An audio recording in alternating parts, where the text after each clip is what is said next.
बागेश्वर के प्रसिद्ध ऐतिहासिक, पौराणिक तथा सांस्कृतिक उत्तरायणी मेले में इस बार सरयू नदी में दुकानें नहीं लगेंगी।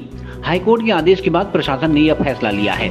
यहां बता दें कि हाल के वर्षों में मेले के दौरान सरयू नदी में व्यावसायिक गतिविधियां काफी ज्यादा होने लगी थी, जिस पर स्थानीय व्यापारियों सहित अन्य धार्मिक संगठनों ने भी विरोध दर्ज करते हुए सरयू तट पर व्यापारिक गतिविधियां बंद करने की मांग की थी। इस संबंध में हाईकोर्ट में भी याचिका दाखिल की गई। इधर इस बार प्रशासन ने पहले ही सरयू नदी में दुकानें नहीं लगाने का फैसला किया है। प्रशासन के इस फैसले का यहां स्थानीय व्यापारियों ने स्वागत करते हुए सराहना की है। व्यापारियों का कहना है कि सरयू तट पर सिर्फ धार्मिक गतिविधियां होनी चाहिए। व्यापारिक गतिविधियों के लिए अन्य स्थान भी मौजूद हैं, उन स्थानों में दुकानें लगाई जा सकती हैं ताकि मेले का विस्तार भी किया जा सके। यह फैसला माननीय हाईकोर्ट के द्वारा दिया गया बहुत ही अच्छा और बहुत ही देरी में लिया गया बहुत अच्छा कदम है। और इसमें अपने विश्व हिंदू परिषद के नेता, सरयू बचाओ आंदोलन के नेता श्री पूरन रावत जी का भी आभार कि उन्होंने एक जनहित याचिका डाल के इसमें दिखाया, जो कि यहाँ पे को मूलतः तो मैं तो ये कहूँ कि यहाँ की जो पब्लिक है वो मुर्दा पब्लिक है। और यहाँ कोई भी बागेश्वर नगर जो है एक नेतृत्वहीन शहर हो चुका है, चाहे कोई भी पार्टी का हो, राष्ट्रीय पार्टी हो, क्षेत्रीय पार्टी हो, कोई भी पार्टी संगठन हो, नेतृत्वविहीन हो चुका है। और यह नदी में जो दुकानें नहीं खुलेंगी का ये तो बहुत अच्छा है। यह एक व्यापारिक मेला तो है, लेकिन लुंडा मार्केट वाली व्यापारिक नहीं है।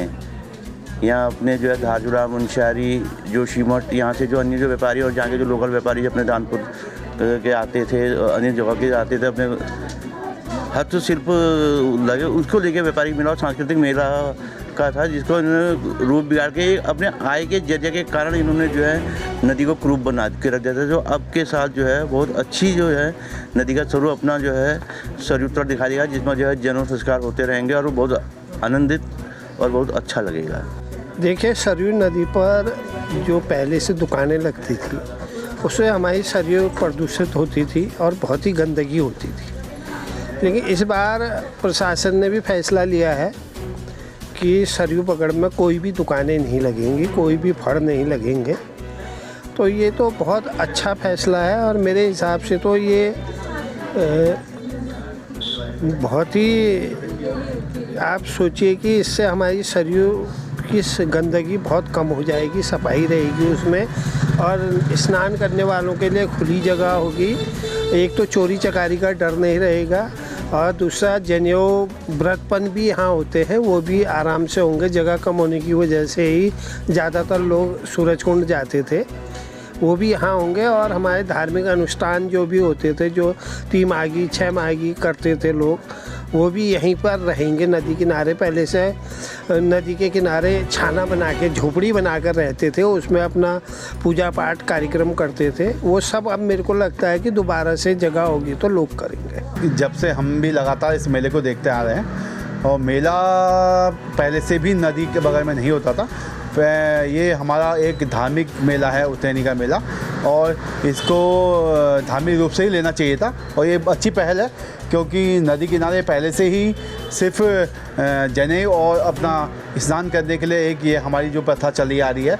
और मेले का महत्व भी उसी से है, क्योंकि 14 और 15 तारीख को मकर संक्रांति के उस पर सब लोग वहाँ पर स्नान करने आते हैं, और महिलाएं और पुरुष सभी स्नान करने आते हैं, वहाँ पर बच्चे भी आते हैं। और साथ साथ वहाँ पर जनेऊ का भी बहुत भव्य रूप से एक आयोजन होता है इस टाइम पे।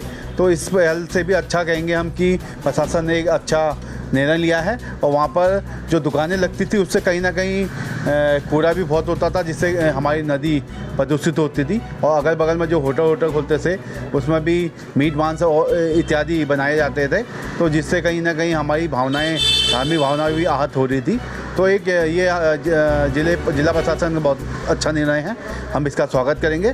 क्योंकि मार्केट अगर मेले को बढ़ाना चाहते तो मार्केट लगाने के लिए कांटा टैक्सी स्टैंड, भारी टैक्सी स्टैंड और आपका तहसील वाली स्टैंड हो गया, इधर को हम मेला बढ़ा सकते हैं। और भी बहुत जगह ऐसी खाली पड़ी हैं जहाँ पर मेले को नई दुकानें खोल के वहाँ पर मेले को विकसित किया जा सकता है और बढ़ाया जा सकता है। अच्छा, आप एक व्यापार मंडल के अध्यक्ष भी हैं, अध्यक्ष होने के नाते आपको लगता है क्या ये बागेश्वर लोकल के व्यापारियों के हित में ये फैसला होगा? ये सभी के हित में एक फैसला है, क्योंकि ये देखा जाए तो क्योंकि सबसे मेन की ये हमारे जो मेला है धार्मिक मेला है, और इसके तहत भी नदी किनारे और मंदिर के आसपास ऐसी कोई गंदगी ना हो, ये हमारी भी जिम्मेदारी है सबकी। और वाला मेला भी है व्यापारिक? हाँ, व्यापारिक मेला भी है, व्यापारिक मेला है, ऐतिहासिक मेला है। और जब से मैं अपनी नज़रों से बताना चाहूँगा, मैं लगातार 2002 से यहाँ पर व्यापार कर रहा हूँ, तो पहले से ही मेला पूरी चारों तरफ फैला होता था। हम स्टेशन से भी अगर हम स्टार्ट होते थे तो वहाँ भी दुकानें लगे रहती थी और वहाँ भी भीड़ लगे रहती थी ग्राहकों की। और मेला तब एक टाइम पे चारों तरफ लगभग यहाँ माने आप 2 किलोमीटर में फैला होता था। आज का मेला सिमट गया है, एक की जगह पे है। और इस बार मेले को फैलाने के बाद यहाँ पर लोकल व्यापार भी उठेगा, जिससे लोकल व्यापारियों को भी बहुत ज़्यादा फ़ायदा होगा और जो बाहर के व्यापारी आए तो उनको भी फ़ायदा होगा।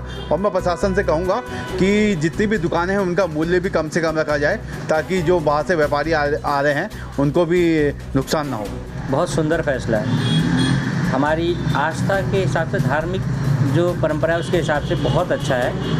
वहाँ पर जो स्नान का महत्व है उसके लिए लोगों को अब पूरी जगह मिल पाएगी। उपनयन संस्कार होते हैं वो आसानी से वहाँ पर पूरी जगह बैठ के आसानी से लोग वहाँ पर खुल के कर पाएंगे। नहीं तो पहले जो दुकानें होती थी अतिक्रमण के कारण वहाँ ना स्नान की जगह होती थी ना उपनयन संस्कार के लिए, और जो दाह संस्कार के लिए जो शमशान घाट में लोग जाते थे वो मार्ग भी बहुत संकरा हो जाता था। अब सब कुछ व्यवस्था सही रहेगी। जो महत्व है, हाँ जो दुकानें लगती हैं वो इधर उधर फैल के जो शहर में लगेंगी या शहर से किनारे पे लगेंगी तो व्यापार बढ़ेगा, भीड़ बढ़ेगी, मेला भी थोड़ा बढ़ जाएगा, फैल जाएगा और लोकल स्तर पर इससे स्थानीय व्यापारियों को भी लाभ मिलेगा। CCN न्यूज के लिए ब्यूरो रिपोर्ट बागेश्वर।